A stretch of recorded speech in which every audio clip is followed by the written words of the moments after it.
Welcome back. Welcome in. This is Country Roads Confidential at earsports.com. This is a Paramount podcast. I am Mike Casaza. I am fully staffed.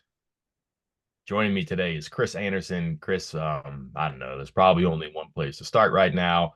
That, of course, is John Calipari going to Arkansas. We saw this coming, right? I, I said in the thread, Mike, these coaches are getting better and better at changing jobs before they get fired. Obviously, I don't know if given his buyout, Calipari was really going to get fired, but he seemed to be on edge on his way out, and he's just gone. And as somebody else pointed out, it's kind of just a ring around the rosy of these coaches taking, let's say, a step down to kind of avoid getting fired and moving different places. And I don't know. It's this coaching stuff's getting weird because we saw it in football. We saw, head coaches leaving for position um, spots. So it's weird.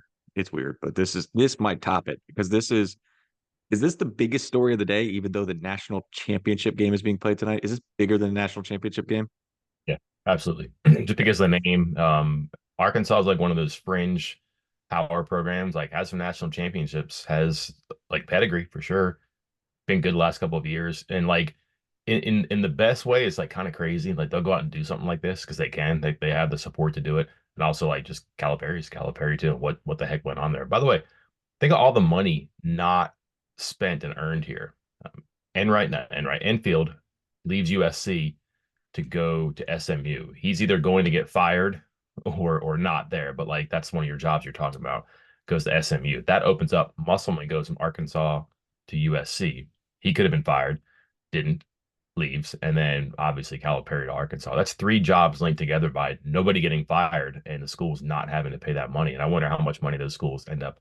How much does like Calipari owe Kentucky? How much does Musselman owe Arkansas? How much does Enfield owe USC? I don't know those things, but like that's a weird way to go. But does it mean that much to get fired? I don't know. Kind of a weird thing when that happens. But again, something else is kind of funny is I forget the number here. I'm going to update this, but those are Power Five coaching jobs filled by Power Five coaches, which doesn't happen. And I think 17 in the past, like since West Virginia joined the Big 12, I think I had 17 Power Five to Power Five coaching moves. Here's three more, right? And I guess a little bit different when you count SMU, but still, that's a Power Five job now. It's a major conference job. Pretty unique set of circumstances there. Chris, let's stop dilly-dallying. People are obviously here to talk about West Virginia's basketball staff or lack thereof at the moment. We had a Q&A idea. We hadn't done a Q&A in a couple of weeks because of all the basketball stuff that was happening. We decided, hey, let's open it up. We'll ask them to ask us any questions under the sun. Golly, wouldn't you know what they landed on, right? Who's in, who's out, what in the world is going on? We'll try to answer these things here, but I guess as always, I say, like, just you don't need me to tell you like this isn't going perfectly right now. I'm not going to sit here and tell you that, but maybe we can add some nuance and some explanations and maybe point this forward toward a finish line here. No surprises, but lots of questions, I suppose. Yeah, we got questions mostly dealing with basketball, mostly dealing with that topic in basketball. We'll get there very quickly. Look later in the week for those people who ask questions about non-basketball stuff. Mm. Separate pod coming later in the week. Be prepared for that. Let's start it off simple before we get into more details as to why and how and when and who and all those other questions. Preston County, I'm assuming. Yeah. He wants it on a scale of 1 to 10. Let's just give a number, Mike, and then we'll get into details. Scale of 1 to 10, how panicked should I be about the lack of new coaches and players to our men's basketball team?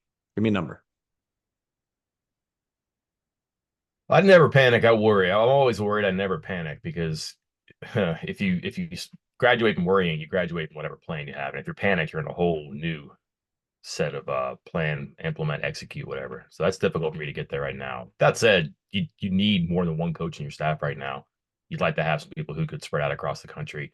So I can't even go middle because middle will be it's not a big deal. I'm like at a six. It should be a bigger deal. And like the roster has not come together quickly either. Can you do both at once? Probably not. So you got to get one done before the other, and that's not happening either. So I can't say it's a one. I wouldn't say it's a 10. And because it's not as far along as it maybe could or should be right now, I can't even go with a five on you. So give me a solid six. I'm with you. I'm leaning more towards worried slash panicked slash whatever you want to call it, 6, 7 in there, and we'll get into a little more detail why here in a second. Um, Obviously, some of the fans are already noting that another candidate, Mark Byington, got his job at Vanderbilt after West Virginia announced DeVries and has a full coaching staff already, full coaching staff. So that's going to make people quick to compare since that was the comparison about who West Virginia was going to hire. I don't think that's fair, but I also think, as you noted, it is fair to ask why only one now, and we'll get into that because we got a bunch of questions. We'll try not to lump them together because they are a little bit different. So let's go with let's see here.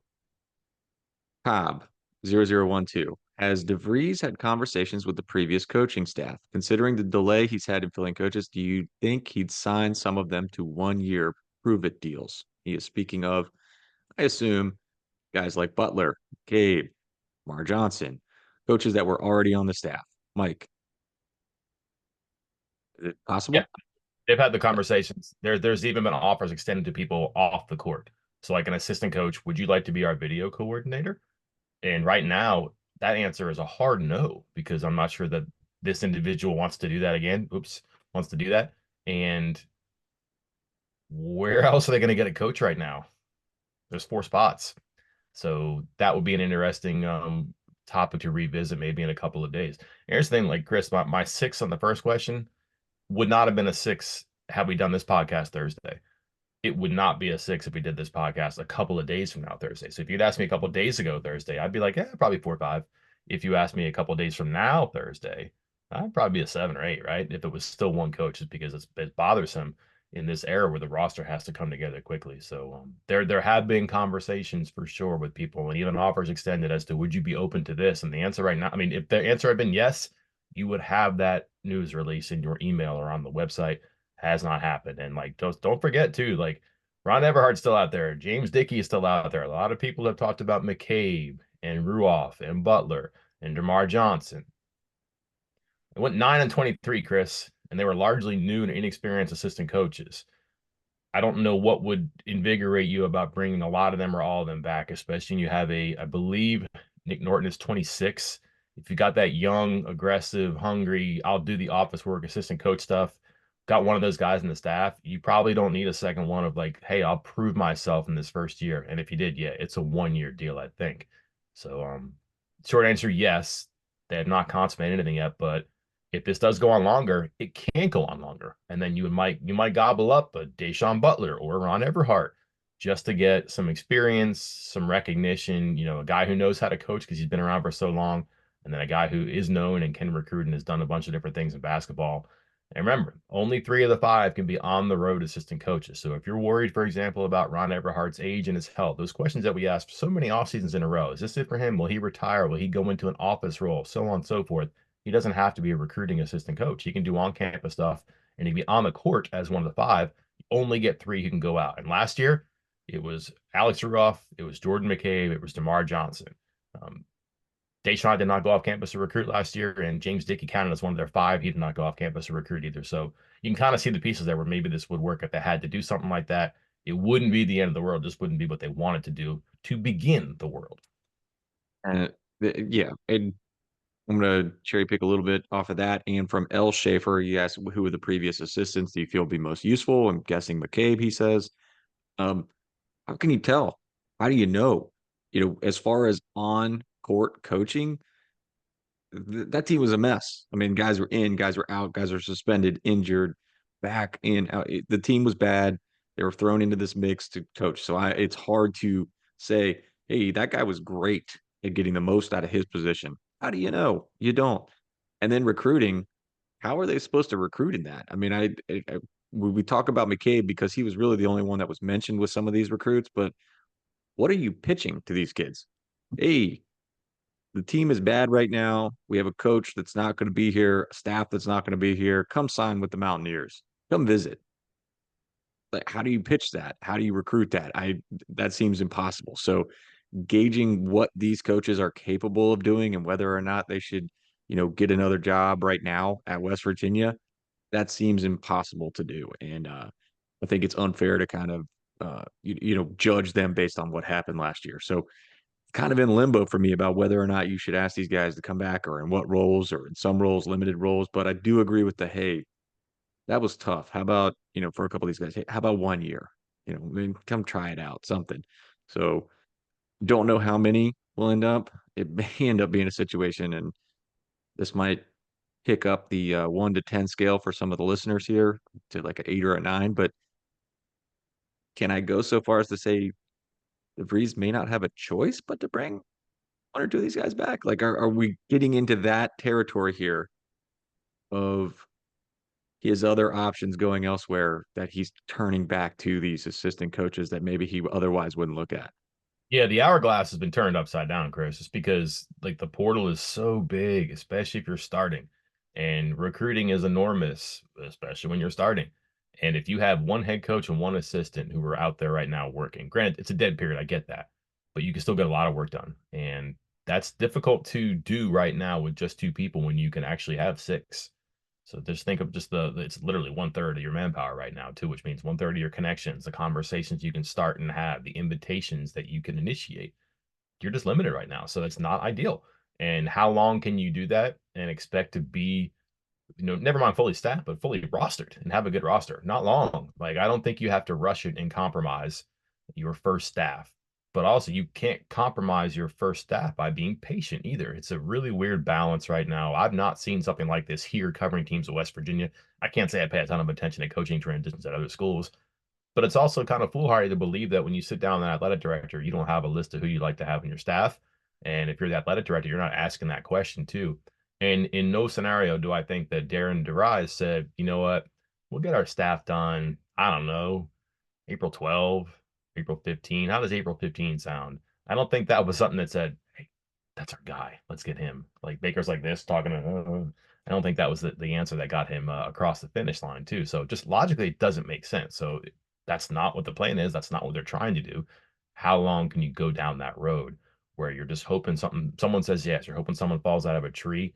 No, you go back to the tree that you passed a while ago and you start to pluck coaches off of there maybe and you figure out how many do I need to be functional before I can fish a little bit more? How many do I need to be really impactful when it comes to recruiting and building a roster? And how many do I need right now? There's a balance there too. And again, we'll see how this goes. I don't have a lot of fallback experience here, but it does seem like this is going to be something that has to pick up sooner than later, logically.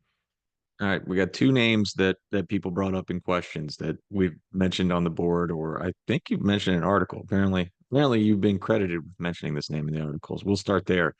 L. Schaefer asked, is there a possibility, asking about the possibility of retaining Josh Eiler in some sort of role, a compressed assistant hiring timeline. Do you feel that's a good idea? It looks worse now than it would have the first day of hiring the guy. Like if you hired Darren DeVries and he said, I will have a spot for Josh Eilert. Okay, that's cool. And maybe Josh says no, thank you, and he gets an assistant job at UMKC, something like that. Right now, if you're this deep into the woods and you come back and say, "Hey, we got a great idea. You're gonna love it. We're bringing back Mr. 9 and 23, who only got this job because the other guy had a couple public episodes," that's not going to look very good either. It's a very different sentiment, a very different execution there too. I think before what I think now, or I thought before what I think now, there's a spot for him in your office somewhere. It could be as a coach, it could be as a liaison. I'm not sure, but there's just not five people, I don't think, especially now, who are more qualified to know about this job on the ground and how to make it work. Are there five people who are better at it? That's a good question. I don't think I asked myself that enough before. People have pointed that one out to me. He knows the landscape and all that stuff. Cool. But why? Why was he here so long? Why didn't someone else say that guy's got it? Let me get him. And why hasn't it happened right now? I don't know. So I think it might have been a good idea before if you hit the ground running with the plan on that one about, hey, Josh will be on our bench as one of our five assistant coaches. We really respect his time here and what he did last year. Cool. And even if that was just like a 1 year deal, so he can get a job in the future doing what he wants to do. And so he doesn't have to be the second or third assistant coach at UMKC. That's fine. If you do that now, I think it looks different. It sounds different. It might be a little bit more desperate as opposed to intentional. That's going to be in the eye of the beholder and how they explain that one away. I would think that's unlikely right now, just because I guess the visuals, Chris. Would that make sense? Yeah, absolutely. Um, Next one comes from J.A. Ear. Rob Fulford, is he a candidate? For those who don't know, Fulford was the coach at Huntington Prep, is now an assistant coach at Akron. Um, Possibility? Yes, probably. Available, Anything right? you've heard on that? Yeah, I mean, it makes sense. He's got connections to the prep pipeline. He has connections around the state. He has connections around the Midwest too. You know, being in Ohio, so he can help recruit over in that area. And he has been known for quite some time as a pretty good recruiter. So, and he's gotten a few years under his belt at Akron. So now he's a seasoned assistant, I guess you could say. So he's got what you I don't know, are looking for in some of these spots. I just don't know how much he's been mentioned so far. Have you heard anything specific? Missouri before that too, so he's gotten a couple of stints on staffs in high level college basketball. Akron's been pretty good for a couple of years now under John Gross too, so it's not like he's just been spending his time um, building a resume. They've been winning too, so I've heard the name, Chris. You've heard the name as well. I'm not sure what side is pushing that one. I'm not sure it even matters right now because if Team Fulford is starting a whisper campaign, one, good for them. The timing is pretty ideal right now because a lot of people go, wait a second, we need a coach. What's wrong with this guy, right? So that's not a bad move by him. And even if that did happen, somebody over in the Coliseum looks him up, wikis him, asks some people, and you're going to get good reviews about him too. Um, so I'm not sure it matters, even though what the inception point is. I think it might have been more on his side, but again, that doesn't really matter right now. And I know there have been conversations, people have heard about him. Where that is, don't know. But like, if that's not a name that you hear soon, what more do you need to know or ask about him than you couldn't have done in the past couple of days when people have been talking about this? I would imagine that they either he's not interested or they're not interested, and it goes from there. But short answer again, yeah, have heard it. Not sure who pushed it. Not sure it even matters. Another question from J.A. Ear asks, now that the basketball search is over, can you give us a name or two that was vetted that we did not hear about? Is there anybody else? I mean, I know you did the behind the scenes. You mentioned some names, and there were only what was it? Four guys who got interviewed? Is it four? My knowledge, yes. Yeah. So was there? I think the answer might already be in that story, but was there anything else you wanted to add to that for that question? No, anybody that we put on the hot board, that was because those were names that they were looking into actively. I don't want to get into the mechanism and all that stuff, but like promise you, those were names that were mentioned for sure. So, and I think we had what in total, Chris, 14 at Yeah. some point, and how realistic was a John Beeline, how realistic was a Will Wade, and that's literally the first name and the last name of our first hot board. I'm not sure either one of them really, but we had him in there because there were questions about him. I think the one that probably interests me most would be Shaheen Holloway, and I'm not sure what went into that one, but like that he doesn't fit with the rest of the candidates who are on that list. I don't think. And yet there was because of that there was some intrigue about him. Like of the group, I'm trying to think. Correct me if I'm wrong here, but probably the best former player, right? Trying to go back in my head now through all this. Probably the best former player, youngest in a high major sense. Now there were, and again, high major would be a rare target for West Virginia. It was him. It was Kyle Smith, Beeline, I guess. I'm not sure you count Chris Mack, but again, they did not go for high major coaches because they're not attainable. So why was he one? And I think just the fact that they, even though there is this push, I think, understandably, controversially, whatever, to move away from the prior 17 years to clean the slate and start over, there was still something that said, man, what if we got back into New York City? And what if we played really hard defense? And what if we had a Big East brand in the Big 12? Because, man, some of these Big 12 games reminded me of Big East games in the past, too. Could you be like a really guard heavy defensive led team that had bigs who rebounded and you had that Metro New York City attitude to you? I think that would have been a cool idea to pursue. Never really went anywhere, I don't think, too far. He was playing and it was hard to get into his camp because they were focused on pushing to the NCAA tournament, had to make a run in the Big East tournament, and then they ended up winning the NIT. Never really went further, but just for various reasons, that one stood out to me the most. But I can't tell you if I had known somebody that was in it, it would have been on the hot board. So anybody that we knew that was involved was. And there might have been a third party, connection between somebody. Hey, don't get my name out here, but I'd be interested in the job. And Rem Baker pulled that one away and didn't tell it anybody in his search committee. I never heard that though. Next question from Fatty. Baker spoke about DeVries saying he wanted this job from the people he talked to. Is this just canned AD speak, or was DeVries actually trying to get this job and not just a job at the power level? He was obviously one of the hottest candidates out there, arguably the second best behind May. Having said all that, is WVU a destination job in basketball now, or at least in Big 12? Right now, it's a good question. I think for certain caliber coaches, for sure. And that's one of the appeals of going for mid-major coaches, too, is that you want what you don't have. And if you leave Des Moines, Iowa, you walk out of the practice facility, you drive to the airport, you fly, you land in Clarksburg, the AD picks you up. He spends 45 minutes telling you about the campus, and you walk in, you go, holy cow, these 45-minute conversations about my budget and how I can staff and how we charter everywhere and this and that. And then you see the Coliseum, you see the practice facility. Yeah, that's going to look good. If you're the head coach at Kentucky and you're going to Arkansas to visit, that's not going to be quite as impactful too. So it's going, there are levels to it, Chris. Like a guy who's from a Power Five who has all those luxuries is not going to be as blown away or taken aback by what he witnesses and experiences in Morgantown.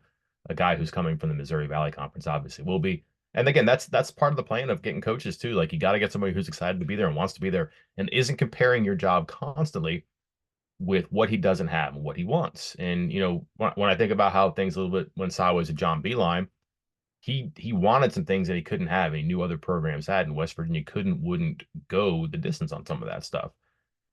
Like they didn't charter. Think about that. Like they were playing in like the Elite Eight and they weren't a charter team. Like that's a long time ago, I guess. But like that was something that he kind of pushed for, and it took a while to get there. They chartered to some games, but not all of them. Like I flew commercial with them on some flights from like Providence and New Jersey. It's crazy. That's the truth. So again, it's going to depend on who you're bringing in and showing him. But I think for the right amount of people on the list there, yeah, it's a destination job.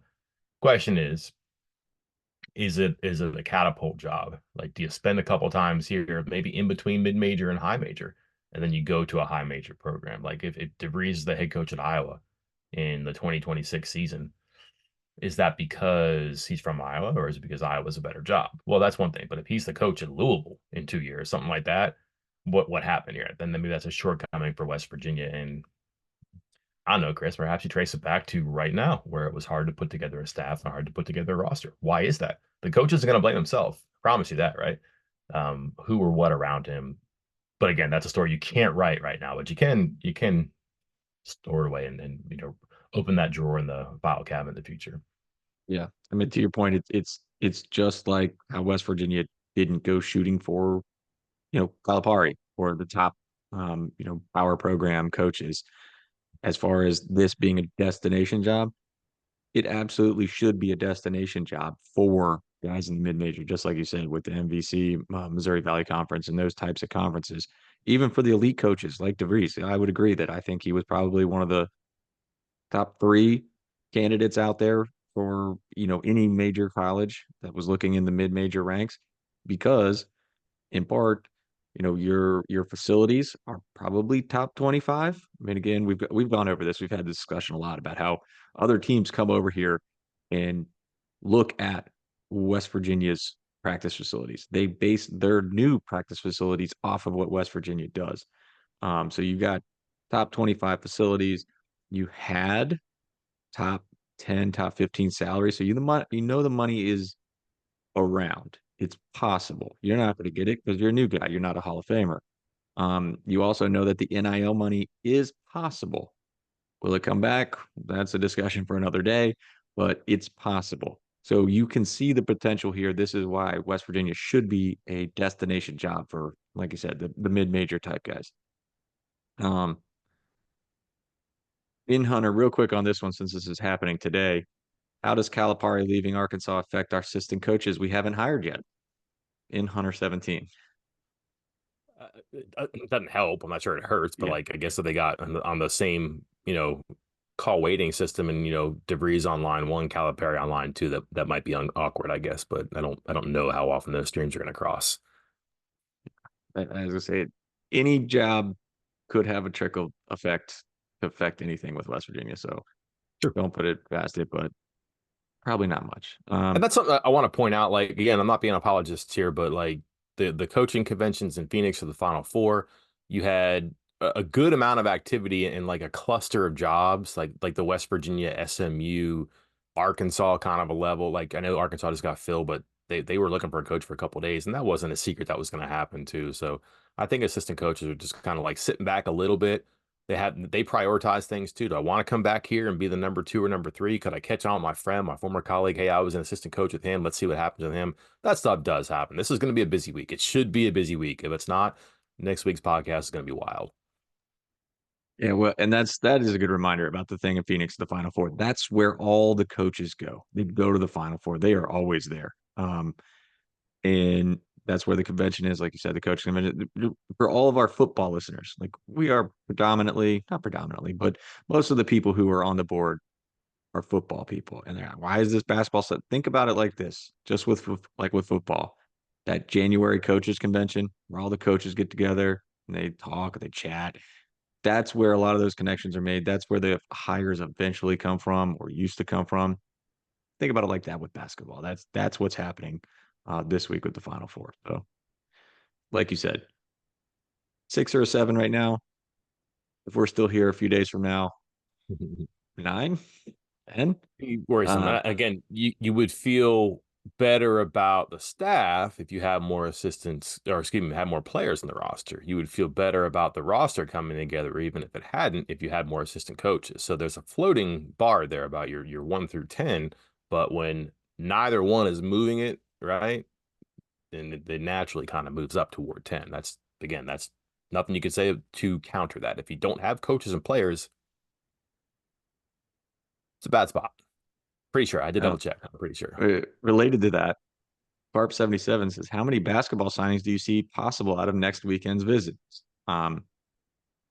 Quick answer on that is a handful, because I think right now there's only 2 or 3 visits set. I don't have that up right in front of me right now, but 2 or 3 visits set. I expect that number to jump to 5 or 6 before we get to the weekend. And then, assume half of those guys probably end up at West Virginia. But to Mike's point, it's more difficult to add players when you don't have coaches.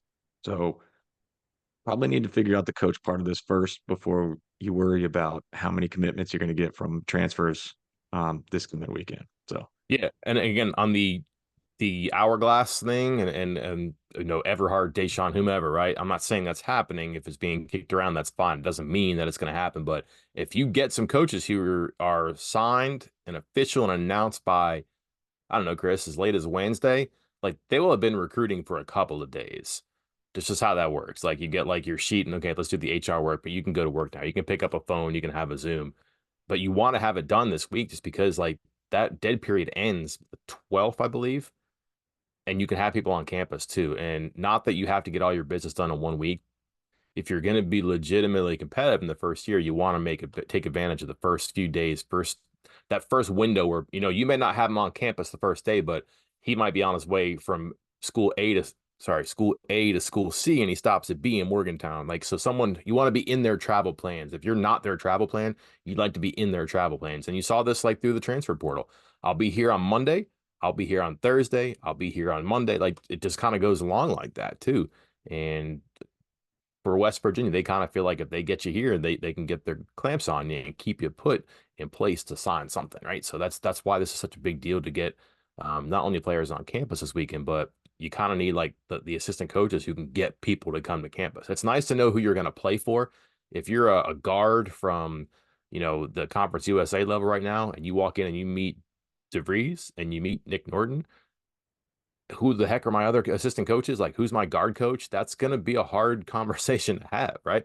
But if your guard coach actually calls you on Tuesday and says, hey, come to Morgantown, you know who you're playing for, and you're going to meet him and 2 other coaches, DeVries and Norton. So it really is an important, I don't know, Chris, 24 hours, 48 hours, 96 hours. Like, you really want to have something substantive done this week just so you're not in line and having people look at you when they're asking questions about why should I play here as to why would I visit there. You got to get some stuff done this week for sure. for you message board sleuths that are watching this on video, it looked like Mike went from Pittsburgh to Charlottesville. So Pitt, UVA. Who's visiting Pitt and UVA? He's coming to Ronnie, WVU. Ronnie, it was actually Duquesne and Uh, all right. Harrisonburg. So we got 3 questions in 6 minutes. Let's see if we can do it. Woodsy22 asks, I heard Zach Edey say he hasn't got paid NIL being from Canada like American-born players. Last year, we seemed to be ahead of that on creative ways to pay Kerr and Jesse. Would we use that this year for a top player of need? And then I'm going to add here, just where that Italy trip comes in. Is going to spend a lot of time between games in Italy filming commercials. Well, they have Italian players that helps people who are near the border because you got to get to your country there. So like, Oh, why hasn't Edie gone to Canada? yeah, Like that's a shortcoming to me. Like we're not that right, far. Like I'm trying to think of where Purdue is on a map, but I know where it is, but like I'm pretty sure you can get to Canada in like a tank of gas, right? And if not, you're gonna make money. He's Edie, yeah, right? Weird, yeah, weird flex there by Purdue. I'm sure they'd love to hear that. They're right, collective. So yeah. this is a tool they have to use if they find some international players, but that would not be my priority right now. If they get into a tug of war with a recruit or a transfer, sure. But Chris, who who knows how to execute that plan? He's not employed right now. Yeah, So like they did not leave the blueprint out, right? no. This is like there's like half a page in the book and someone tore the other half out just intellectually. So I'm not advocating for anybody to keep their job because that's not pushing anybody around. But like it says, yeah, we can go out and recruit international players NIL because we know how to. No, you don't. You did, but you don't have those people in house anymore. Mid Blues asks, out of the available players in the portal, who's in the top 10 that would fill team needs? Let's focus on positions here, Mike. Where are you focused position wise in the portal right now? I need people who can probably add size in the wing. If they're going to play Tucker DeVries as a four, or alongside of a three who can really move, like maybe they have two threes, you're going to need somebody who can make that move possible. And he's not going to be a two in this conference. I wonder if he can be a three in the Big 12. And then he's not the biggest guy to be a four. So if you're going to play him at a four, maybe his speed isn't the best and his size isn't the best, but it could work more so than him. Never mind a two. But if he's like a three, that maybe he's outmatched. Well, I want to get somebody who can be his wingman. And whatever shortcomings we think he may have or weaknesses he may have, it covers that up. So a really complementary piece, talented, quick, can score, can defend, can keep him out of a bad matchup, keep Tucker out of a bad matchup. Somebody like that in the front court with them. A three number two, a big three who can be a four. That's a priority for me because you have to optimize Tucker DeVries. And then I need guards. I think again we mentioned this before. If you got the fifth best guard, he's worth like this much to what you want to do, right? As opposed to this much. So again, he's worth more the higher he is. If he's your fifth best option, he's not worth as much. I think your fifth best big is going to be worth more to what you do than the fifth best guard. So if you prioritize one or the other, I want to maximize the talent I get at the guard position. If I had to come back later, I think I can get a catch at the five position later on in the process. So I'm prioritizing guards right now. I am with you, and it seems DeVries is as well. A lot of the guys they're targeting or contacting early are 3-point shooters. It Yep. looks like he is trying to surround Tucker with as many 3-point shooters as possible. Big men, not really much contact there, but like you said, I think we said this on the last podcast. It's deep, not deep with like NBA Jesse Edwards type centers, but it's deep with competent, you know, 12 and 8 shooting 50% from the field type bigs that you could put down there in the post that you could protect the rim. Seems like there are several of those available that West Virginia could conceivably get. So I'm with you. I'm prioritizing guards, long wings, 3-point shooters, and it seems that DeVries is doing the same thing. Yep. Um, Last question.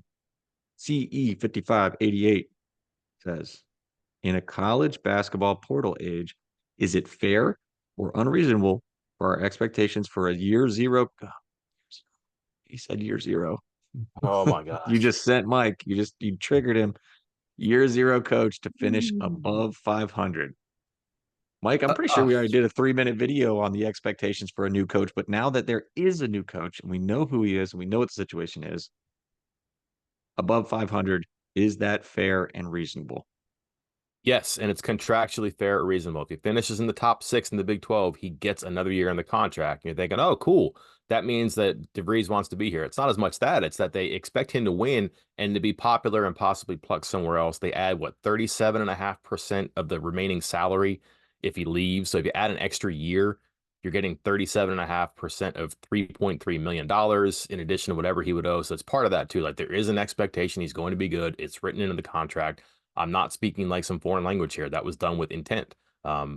They think that he can be good. They expect him to be good. They want to incentivize it. They also want to protect their investment on the back end too, because if he leaves with an added year in his contract, he has an added financial obligation for his buyout. The expectation, I'm not sure demand is the right word, but the expectation is certainly to be good, to be top six in the Big 12. You are not sniffing the top six in the Big 12 if you're under 500. Under 500 the first year, I think, would be a pretty disappointing finish, no matter how it started right now. I'm with you. You Things can went cook south up a this. bunch of non-conference wins. Yeah, that's what I was gonna say. Things went south this year in large part because non-conference was like you're supposed to make it through non-conference with double-digit wins, Mhm. like no matter what, because in large part you're setting that schedule up. You're setting yourself up for success leading into conference play, and there's been years where West Virginia went 11-1 or 10-2, and you're like, oh, this team good, and then oh no, they suck. Like they get the Big 12 play and they're playing real teams. No, they suck. They started 10-2. This team didn't even do that, so getting to 500 should be a reasonable expectation in year one. Reasonable expectations, some news this week. And if not, tune in Monday. We'll be back later in the week with other questions about other sports. Feels therapeutic today. Hopefully, this is not on the table for too long. They get some things done. They give us more to talk about. We'll be back end of the week, talk about football, other sports, baseball back in business. Chris tied for first place in the Big 12 as we talk. Naturally, we all predicted that. Don't have to tell you how smart we are there. Until next time, I'm Mike Casaza. And I'm Chris Anderson. We will talk to you then.